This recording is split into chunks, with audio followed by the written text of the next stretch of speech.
7 महीने तुम्हारे पास, या तो 7 महीनों को यूटिलाइज कर लो या अपनी लाइफ को बर्बाद कर दो इस साल को भी। मोस्ट वेलकम है आप सभी का एक बार फिर से महाराष्ट्र नर्सिंग क्लासेस के शानदार प्लेटफॉर्म पे। मैं मेंटोर जय 2017 से लाखों बच्चों को मेंटोर कर रहा हूं, साथ ही साथ 2024-23 में जब एंट्रेंस एग्जामिनेशन शुरू हुआ महाराष्ट्र सीईटी का, तब से मैंने बच्चों को पढ़ाना स्टार्ट किया है महाराष्ट्र सीईटी के लिए स्पेशली। एंड आप रिजल्ट उठा के देखिए, आप कॉलेजेस में जाके देखिए, आपको जय academy and Maharashtra nursing classes के बच्चे देखने को मिलेंगे। कारण क्या है, हम उनको उस तरीके से डेवलप करते हैं कि हाँ, बच्चे को लगता है कि यार सीईटी का एग्जाम बस एक हलवा है। एंड रियलिटी आप उन बच्चों से जाके पूछेंगे और इस चीज का जवाब आप खुद भी दोगे कि हाँ, सच में हलवा है। लेकिन इस हलवे को एक दिन में नहीं बनाया जाता। इस हलवे को बनाने के लिए आपको सैक्रिफाइस लगता है, आपको समय लगता है 7 महीनों का।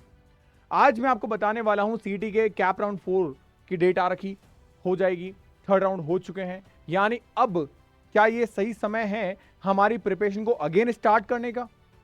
12th के बच्चे जो प्रिपरेशन करना चाहते हैं एचएससी बोर्ड से, क्या ये सही समय है? तो हाँ, इसका जवाब है यस। लेकिन सबसे पहली चीज होती है, हर प्रिपरेशन करने के लिए हमारे पास 2 टाइप के स्टूडेंट होते हैं। आपको डिसाइड करना होता है कि आप किस टाइप के स्टूडेंट हो। एक वो स्टूडेंट जो अपनी लाइफ में बहुत कुछ करना चाहता है, और एक वो स्टूडेंट जो भी अपनी लाइफ में बहुत कुछ करना चाहता है। भैया कुछ गलत नहीं बोल दिया आपने? क्या दोनों ही बहुत कुछ करना चाहते हैं? हाँ, चाहते तो दोनों ही हैं करना, लेकिन कर दोनों नहीं पाते। और वो डिफरेंस होता है सिर्फ आपके एक्शन का। अगर आप चाहते हैं सीईटी के एंट्रेंस एग्जाम को क्रैक करना, तो मैं आपको एक चीज कहूंगा, बहुत आसान है सीईटी के एग्जाम को क्रैक करना। अब ये मेरी बात 2 बच्चे समझ पाएंगे। एक वो बच्चा जो ड्रॉपर है, नीट की तैयारी कर रहा है, और एक वो बच्चा जिसने इस साल क्लास 12 का एग्जाम दिया है। क्यों? अब अगर मैं आपको बोलूं कि दोबारा से एचएससी बोर्ड का एग्जाम दे दूं, कितना आसान होगा? आप बोलोगे हाँ आसान है, लेकिन यही एग्जाम से पहले मुश्किल लग रही थी, कब कभी छूट रही थी, परेशान थे, बोर्ड एग्जाम कैसा होगा, लाइफ में पहली बार दे रहे हैं। लेकिन अब बहुत हलवा लगता है, आसान लगता है। सिमिलरली मैं कह रहा हूं कि आपके एचएससी बोर्ड का एग्जाम इससे भी ज्यादा आसान है। तो हमेशा ध्यान रखना, आपको एक कैटेगरी के स्टूडेंट की तरफ आना है जिसे ये लगता हो कि मैं अगर सिस्टमैटिक वे से पढ़ूं तो डेफिनेटली मैं एग्जाम क्रैक कर सकता हूं, कर सकती हूं। और एचएससी बोर्ड नहीं, सीईटी ने भी अब आपके लिए कुछ अपॉर्चुनिटीज बढ़ा दी है, आपके लिए गवर्नमेंट कॉलेजेस ओपन कर दिए हैं एक्स्ट्रा। एक्स्ट्रा कितने? 3 गुना ज्यादा। आज आपके पास में करीब 1200 सीटें गवर्नमेंट की हैं। तो यार, इसका मौका क्यों मिस करें हम? एक ऐसा स्टूडेंट जो सिस्टमैटिक वे से पढ़ता है, 7 महीने अगर इस स्टूडेंट को दिए जाएं तो ये बहुत बेहतरीन तरीके से इन 7 महीनों को यूटिलाइज करेगा। प्रॉपर एक ऐसा तरीका, एक स्टडी प्लान इसके पास होगा जिससे ये अपने लाइफ के गोल को अचीव कर पाएगा। लेकिन सिमिलरली एक ऐसा बच्चा जिसकी शक्ल कहीं ना कहीं एक प्रतीक जैसे स्टूडेंट से मिलती है, ये इन 7 मंथ के अंदर अपनी लाइफ को बर्बाद भी कर सकता है, आबाद भी कर सकता है। हो सकता है कि अगर वो सिस्टमैटिक वे से इसे देखने लग जाए तो कहीं ना कहीं वो अपनी लाइफ को आगे ले जाएगा। बट सबसे इंपॉर्टेंट चीज यही है कि आप एक डिप्रेस स्टूडेंट नहीं रहो। अगर प्रिपरेशन करते हो तो आपके पास में स्टडी प्लान होना चाहिए। विदाउट प्लान के आपकी स्टडी वेस्ट है, आप कंप्लीटली टाइम वेस्ट कर रहे हो। तो वो प्लान क्या है, किस तरीके से आपको पढ़ना है, वो मैं आपको बताने वाला हूं। सबसे पहली चीज, आपके स्टडी प्लान के अंदर कुछ चीजें होनी चाहिए। आप उस स्टडी प्लान को 80-20 के रेशियो में बांट दो। 80-20 का रेशियो क्या होता है? आपको ये रेड जोन दिखाई दे रही है, इस रेड जोन के अंदर आप वो टॉपिक मेंशन करो जो आपको नहीं आते। जनरली हमें पता है फिजिक्स मेरे बच्चों को थोड़ा सा डराती है। आप फिजिक्स में उन चैप्टर्स की लिस्ट बनाओ जो आपको मुश्किल लगते हैं। जैसे खास तौर से 11 सेगमेंट जो थोड़ा सा मुश्किल लगता है, या 12th के जो लेंथी चैप्टर्स हैं वो मुश्किल लगते हैं। मैं एक चीज कहूंगा, आप अप्रोक्सीमेट यहां पे 6 से 8 चैप्टर की लिस्ट बना लो, इससे ज्यादा नहीं होने चाहिए। फिर हमारे पास आता है ब्लू जोन, और इस ब्लू जोन में क्या करना है आपको, यहां पे केमिस्ट्री भी आएगा आपका और फिजिक्स भी आएगा। फिजिक्स में इस ब्लू जोन के अंदर करीब 2 से 3 चैप्टर होने चाहिए, और केमिस्ट्री के अंदर इस जोन के अंदर करीब आपके 4 से 5 चैप्टर हो सकते हैं। अब आती है हमारी ग्रीन जोन। ग्रीन जोन में यहां फिजिक्स भी है, केमिस्ट्री भी है और बायोलॉजी भी है। ये वो चैप्टर की लिस्ट है जो हलवा है। क्या है? हलवा है। मतलब फ्री फोकट के भैया, इन्हें तो सब एक बार पढ़ना है, हम क्वेश्चन गलत किसी भी हाल में, सूरत हाल में नहीं करेंगे। और ऐसे चैप्टर करीब करीब आपके पास में होने चाहिए 20, तीनों सब्जेक्ट को मिला के। भैया फिर भी ये 80-20 वाली बात समझ में नहीं आई। ये इसलिए समझ में नहीं आई क्योंकि अभी मैंने बताई ही नहीं। तो बताओ भाई, ये रेड जोन जो है ये 20% है आपके सिलेबस का, ये ब्लू जोन आपके 40% है आपके सिलेबस का, और ये ग्रीन जोन भी 40% है आपके सिलेबस का। यानी भैया अगर हमें एक बेहतरीन कॉलेज चाहिए तो क्या हम ये कर सकते हैं कि हम इस 40 और इस 40 को कवर कर लें, तो हमारा 80% सिलेबस कवर हो जाएगा। बिल्कुल हो जाएगा। अगर आप इस 80% सिलेबस को कवर कर लेते हो तो इसका मतलब हम 80% स्कोर कर सकते हैं। भैया इसका मतलब हमने वो हार्ड वाले टॉपिक सारे हटा दिए, हमने पढ़ा ही नहीं? हाँ, नहीं पढ़ा। और इसके बाद जब ये एक बार ये खत्म हो जाए उसके बाद हम इस पे सेलेक्टिव वे में फोकस करेंगे कि इन 6 चैप्टर में से हम डिसाइड करेंगे पहले कौन सा करें, फिर कौन सा करें, फिर कौन सा करें। क्योंकि यहाँ एक एक चैप्टर्स को फिनिश करने का मतलब है हम हमारे मार्क्स को, हम हमारे सब्जेक्ट के स्कोर को और अच्छा करते जा रहे हैं। सबसे पहले आप इस तरीके से चीजों को बांटो। अब ये मैं आपको बांट के नहीं दे सकता, हर स्टूडेंट का अपना एक स्कोप होता है कि उसे फिजिक्स अच्छी लगती है, उसे केमिस्ट्री अच्छी लगती है।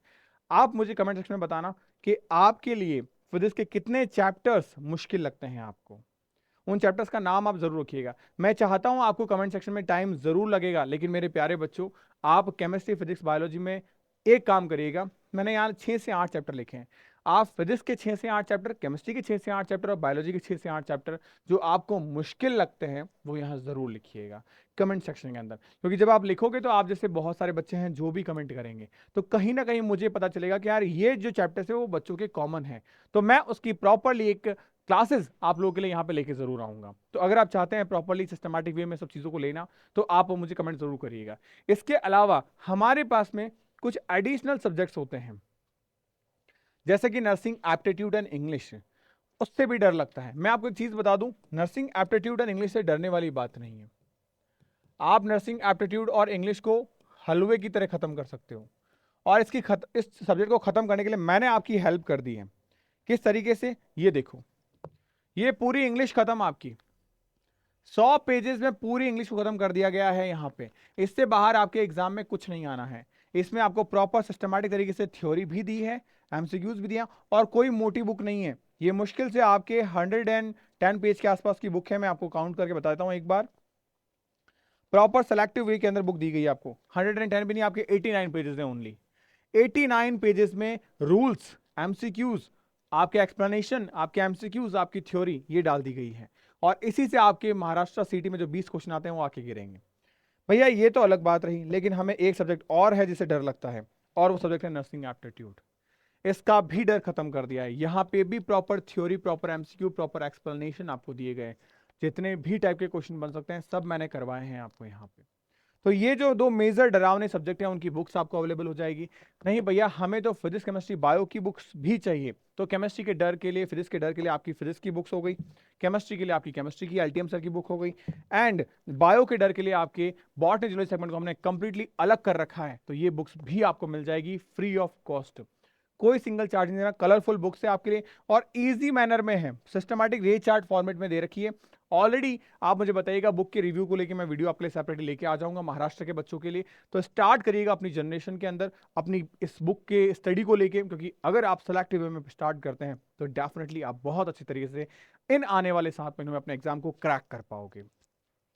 तो इन सब्जेक्ट का डर मैंने आपको खत्म कर दिया कि ये 20 एमसीक्यू जो आपके एग्जाम में आते हैं, कुल मिला के 40 सवाल, ये 40 एमसीक्यू आप आसानी से कर सकते हो, क्योंकि ये मैंने आपको 89 एंड आप मान के लिए 150 पेजेस की बुक के अंदर खत्म कर दिया है, पूरा कंप्लीटली फिनिश कर दिया है।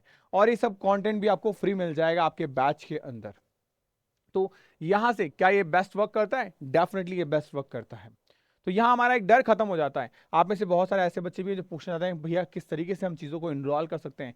ये आप जैसे बच्चे हैं जो सेलेक्ट हुए हैं, और मुझे ये पता है कि इस बार आप भी इस नंबर को बढ़ाना चाहते हो। यहाँ पे अभी तक करीब 6,500 बच्चे सिलेक्शन ले चुके हैं 2025 के अंदर। 2026 में मेरा टारगेट है कि मेरा बच्चा रैंक लेके आएगा। आप अपने स्टेट एंट्रेंस एग्जाम को क्रैक करोगे, और उसको क्रैक करने के लिए मैं आपकी हेल्प कर रहा हूँ सीईटी के इस संघर्ष बैच में। ये सीईटी के बच्चों के लिए स्पेशली संघर्ष बैच है जो डिजाइन किया गया है। इसके अंदर वो सारा स्टडी कंटेंट दिया जाता है। ये बुक्स इसमें फ्री मिल रही है, 251 टेस्ट इसमें फ्री मिल रहे हैं आपको, 3 बार पढ़ाया जा रहा है, डेली आपको डीपीपीस मिलती है, उनके वीडियो सॉल्यूशंस मिलते हैं। और जो 2 आपके एडिशनल सब्जेक्ट्स हैं, जैसे कि मैंने बताया, इंग्लिश एंड नर्सिंग एप्टीट्यूड, इनकी क्लासेस, इनकी टेस्ट सीरीज, इनके एमसीक्यू, सब चीजें आपको सिस्टमेटिक वे में मिलेगी। एंड 1 अक्टूबर से आप लोगों के लिए एक नया बैच स्टार्ट किया जा रहा है, संघर्ष प्लस का पार्ट फेज 2।